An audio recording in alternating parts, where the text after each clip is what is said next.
Hi, my name is Daniel Favillar, but you can call me Email. I live in Arizona, Midsayap, Cotabato, a peaceful community where people are kind and welcoming. My father's name is Danilo Favillar and my mother's name is Dolorosa Favillar. We are four siblings in the family, and I am the third child. I graduated from Dilangale National High School, a school that guided me to become disciplined and value education. Currently, I am taking BSBA major in marketing management because I want to develop my skills in handling and promoting businesses. Through this course, I expect to gain the knowledge and experience that will help me in building my future.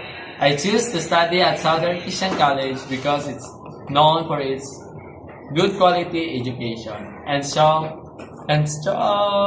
values. My family also encouraged me to enroll here, believing it will prepare me for my career. My dream is to become a successful business owner someday.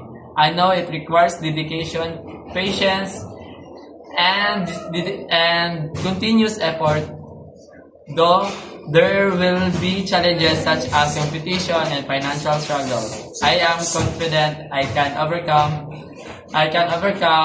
them.